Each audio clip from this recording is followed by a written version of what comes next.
My name is Aaron Cole, and this happened last November in Laconia, New Hampshire. I'd rented a small lakeside cottage for a long weekend after a stretch of overtime. Off-season, cheap, quiet. The owner lived out of state and used a keypad lock, which made everything feel uncomplicated. The place was clean, recently renovated, and comfortably bland. I unpacked, made soup, turned on the heat, and settled in with a book. Outside, Winnipesaukee was dark and flat, the docks empty. I slept well the first night. The second day passed the same way. I went for a walk, came back to find the living room warmer than I remembered leaving it. I assumed the thermostat was more aggressive than I thought. That evening, I noticed the kitchen chair angled slightly away from the table. I told myself I'd kicked it when I stood up. The smell of coffee lingered in the air after dinner, faint but distinct, even though I hadn't made any since morning. Old plumbing, I decided. Old house. That night, I heard a soft thump from the back of the cottage, like someone setting a bag down carefully. I sat up, listened, waited. The heat clicked on. The sound didn't repeat. I went back to sleep with the calm confidence that comes from being tired and alone. The signs accumulated slowly. A mug I didn't remember using appeared in the sink. The bathroom mirror stayed fogged longer than it should have after my shower, like the room had been warmer just before I entered. Once, I found a front door unlocked in the morning. I told myself I'd forgotten to secure it. I am not a careful person by nature. This was an easy explanation. On the fourth night, I woke to the sound of the floorboards settling, steady, directional, from the hallway toward the kitchen. I stayed still, counting breaths, waiting for the sound to resolve into something obvious. It didn't. Eventually, the house returned to its neutral quiet. The undeniable detail came the next morning, mundane and precise. The keypad lock had a small activity log, accessible through the rental app. I'd never looked at it before. Out of idle curiosity, I opened it while packing. It showed a single entry from 2:14 a.m. Front door, unlocked, code used. My code. I stood there with my phone in my hand, replaying the night. I hadn't gotten up. I hadn't left the bedroom. The timestamp was exact, unambiguous. I checked again. Same entry. No error message. No duplicates. I didn't confront anything. I moved quickly and without a plan, throwing clothes into my bag, leaving food behind, shoes half-tied. As I stepped into the hallway, I heard movement again, closer this time, on the other side of the bathroom door. I never saw anyone. I didn't wait to. I drove straight back to town and called the owner from a gas station. He sounded confused, then irritated. He told me no one else had access to the property. He told me the keypad logs were unreliable. When I mentioned the warmth, the smells, the unlocked door, he went quiet. Then he said something that made my hands shake. "There's no activity in that place in winter," he said. "We shut it down after September. You shouldn't have been able to rent it." He insisted there was a mistake in the listing, that the cottage hadn't been occupied in months. He asked if I was sure I'd gone to the right address. I returned the keys I didn't have and got a partial refund. I didn't argue. I didn't push. I still check the app sometimes, even though the listing is gone now, because late at night, when I can't sleep, I'm certain that somewhere near the lake, a door is unlocked on time, exactly as scheduled.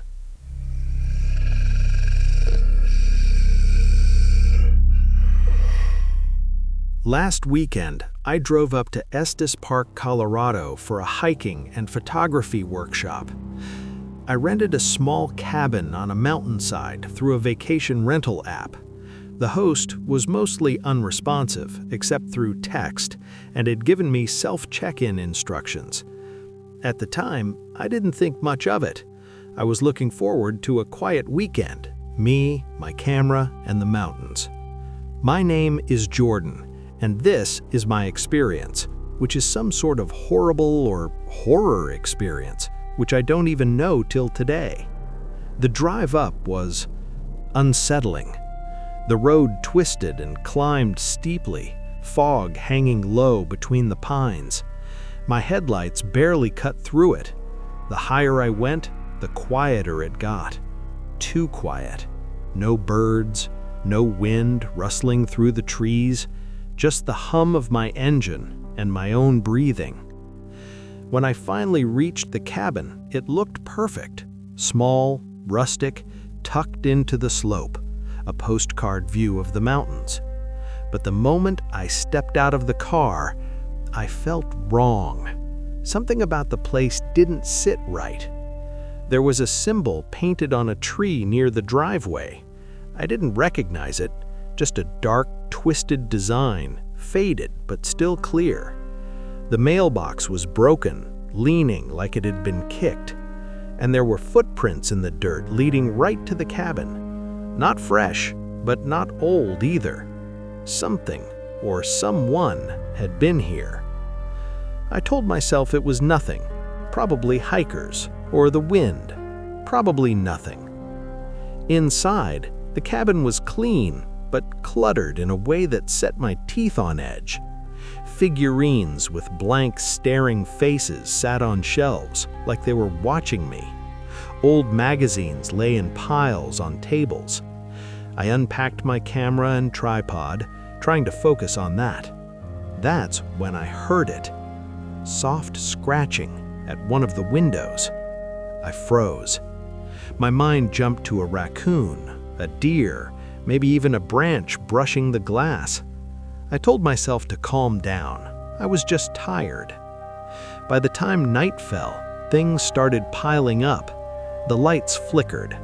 I stepped away from my camera, and when I turned back, it had shifted slightly. Not much, but enough to notice. I double-checked the locks on the doors. Later, I found one of them slightly ajar, even though I'd locked it. I sent a quick text to the host. A few hours later, he replied, "Just the wiring sometimes. Don't worry." Vague, not helpful. Around midnight, I heard it again. Footsteps, circling the cabin.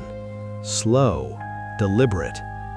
I pressed myself against the wall, heart hammering. I shined my flashlight out the window. Nothing. No one. Then came the banging. A rhythmic knock on the wall beside the window. I froze again. My mind raced. The wind? Branches?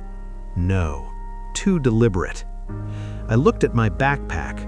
Some of my personal items had been moved, arranged in a way that mimicked my earlier movements. I tried to reason with myself. You're just tired. You're imagining things. It's the isolation. You're fine. But I wasn't. I stepped outside. Just a quick look, just to see. Mist curled around the trees, and faint shadows shifted at the edges of my vision. I could barely make them out. Shapes moving between the trunks, watching, waiting. Then, the knock. Loud, hard, right at the cabin door. My stomach dropped. I scrambled back inside, barricading the door with a chair. I pressed against it, trying to catch my breath. That's when I realized. Whoever or whatever had been out there had been watching me for hours. I called the local authorities. They checked the cabin. No footprints, no evidence, no one. I left immediately. Driving down the mountain, I kept glancing in the rearview mirror, half expecting to see someone or something behind me. Later, I looked up the cabin.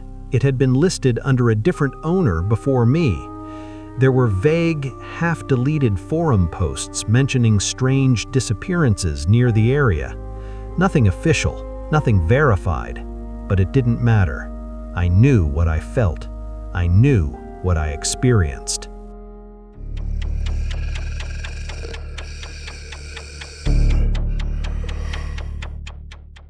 I decided to take a solo art retreat in Sedona, Arizona.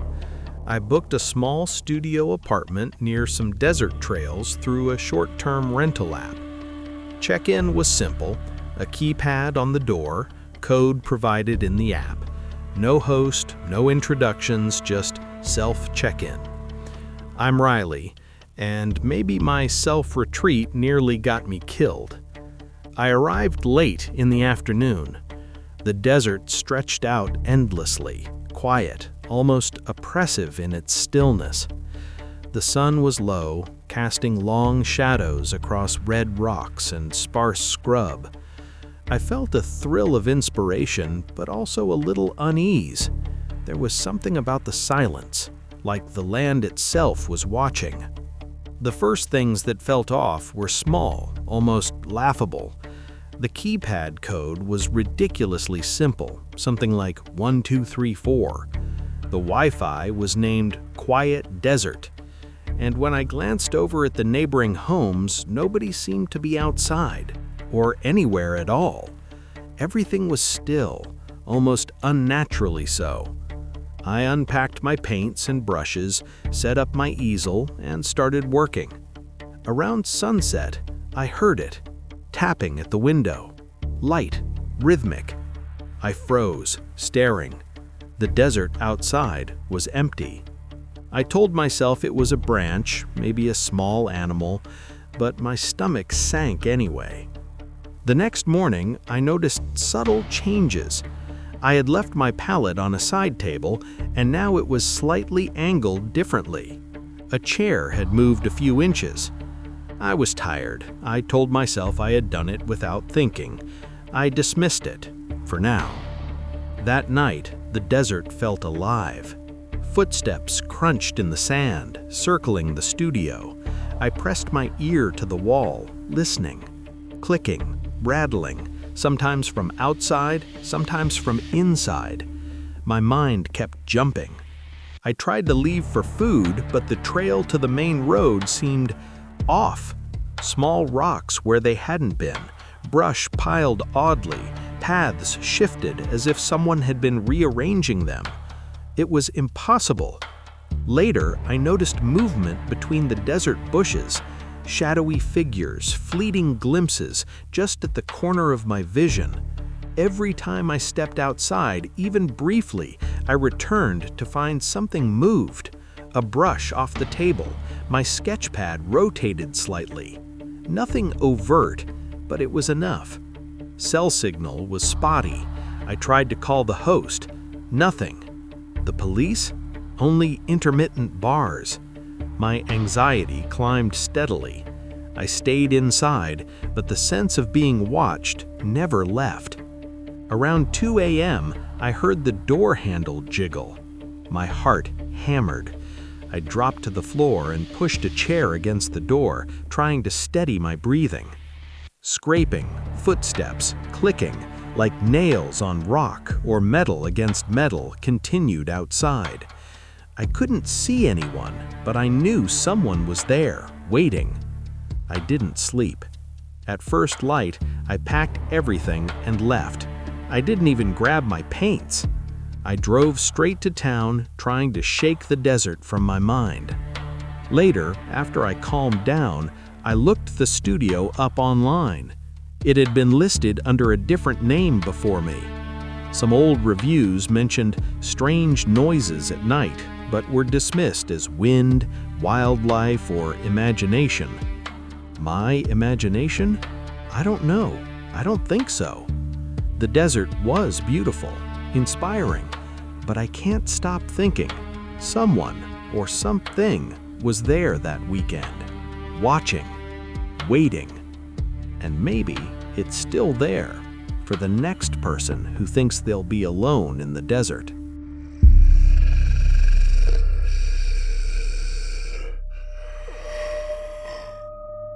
I went up to Vermont for a weekend riding trip, renting a private lakeside house through a vacation platform. The host gave me a lockbox code, no in-person check-in. It was meant to be quiet, just me, the lake, and my notebook. This is my personal experience of horror, This is Morgan. I arrived at dusk. The sky was streaked with pink and purple. The lake was smooth, still. The house was charming, sitting right at the water's edge. But as I stepped onto the small deck, I noticed something unsettling. Across the water, in an abandoned boathouse, lights were flickering. No one was supposed to be there. I squinted, trying to make sense of it. It could have been reflections, or someone inside. I shrugged it off and went inside. The first night was odd. I unpacked, set up my writing space, took a short walk along the shore. When I came back, something felt wrong. Objects in the house were slightly out of place, not dramatically, just enough to notice. My pen had moved a few inches. A chair was angled differently. I told myself I'd misremembered. Then, the noises started. Creaks from the attic, faint knocks on the windows, soft tapping outside, almost like pacing. I tried to focus on my writing, but I couldn't. My mind raced for explanations. Animals, wind, old wood settling, but none of it felt right. That night, I woke up, scratching at the sliding glass doors. My heart jumped. I grabbed my phone. No signal, no bars. I couldn't call the host. I couldn't call anyone. I sat there, frozen, listening. The scratching stopped, then started again. By morning, things escalated. The faucets turned on by themselves, just briefly. My journal wasn't where I left it. It had been moved to a different table. Outside, in the soft soil near the house, I saw footprints, faint, leading from the tree line straight toward the back deck. Curiosity and fear fought each other. I walked along the shore to the boathouse. The door was slightly ajar. Carved into the wood were strange symbols, deep, uneven, deliberate. My stomach twisted. I stepped back. That night, I barely slept. From the deck, I heard whispers drifting across the lake. Shadows moved over the water, long, fleeting. Every door was locked, every window secured. Still, I felt eyes on me, watching from just beyond the glass. I tried to leave the next morning, but when I reached the road, I stopped. There were tire tracks, circling the house. Someone had been there all night, watching, waiting. I didn't stay. I packed fast and drove straight to town, reporting everything to local authorities. Later, I looked up the house. It had been abandoned for years before being listed. Online forums mentioned rumors, lights, noises, people saying the property was different. I don't know what I experienced, but I know it wasn't ordinary.